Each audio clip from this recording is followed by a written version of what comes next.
sound of soft, eerie music, and low wind. Welcome to the Warm Story Corner, where every story feels like it's whispered just for you. Tonight, we're diving deep, real deep, into the dark heart of Filipino folklore. Think about it. From the terrifying flying Manananggals to the shadowy horse-headed Tikbalangs, we're about to meet the creatures that have haunted generations. But I have to warn you, once this story begins, there's no turning back. Music shifts to a low ambient hum with crickets. It all started when I decided to go back. Back to the small, sleepy town in Batangas I'd left behind 10 years ago. It was supposed to be a trip down memory lane, a nostalgic visit to my Lola's old house. But nostalgia has a funny way of turning sour. The first night, the entire town was swallowed by a sudden blackout. 1 minute, there were flickering streetlights. The next, just an oppressive, ink-black darkness.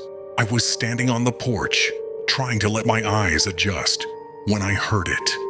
A wet, leathery flapping sound from above. Sound of leathery wings flapping, a faint, distant heartbeat. I looked up, my own heart starting to pound in my chest.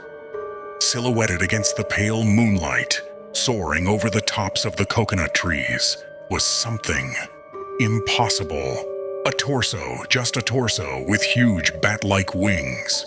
Its long hair flowed behind it, and as it turned its head, I saw them. Two glowing, blood-red eyes that seemed to stare right through me. A Manananggal, my blood ran cold.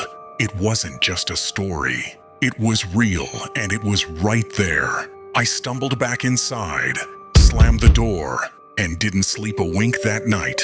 Music changes to an eerie bamboo flute and slow, deep drum beats.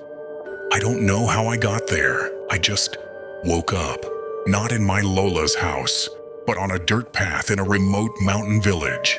The air was thick with the smell of damp earth and something sweet like tobacco. Villagers with blank, hollow eyes shuffled past, whispering in a dialect I couldn't understand. A signpost, half rotten, read San Telmo Hill. My eyes were drawn to a massive balete tree that towered over the village like a silent ancient god. And sitting on one of its thick branches was a giant, a hairy, muscular being, smoke curling from a massive cigar held between its lips. A Kapre. He wasn't looking at me, just staring off into the distance, lost in thought. But I knew he knew I was there. Then a sound cut through the strange silence. A baby crying. Sound of a baby crying, which slowly becomes distorted and monstrous. It was coming from a patch of tall kogan grass nearby. My first thought was that a child was lost.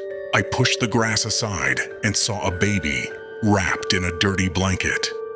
But as I reached for it, its face twisted, its eyes turned jet black, and its mouth opened wide, revealing rows of sharp needle-like teeth. A Tiyanak.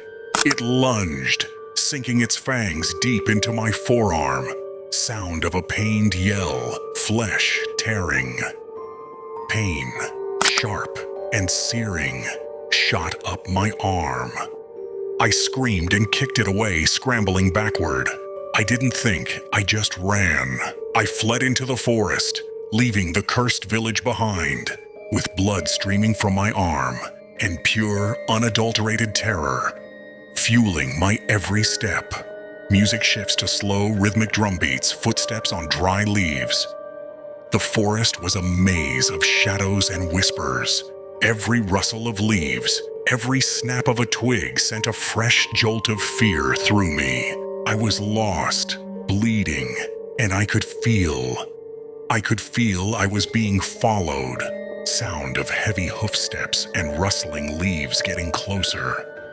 That's when I saw him, leaning against a tree, his body strangely human, but his head was that of a horse, Tikbalang.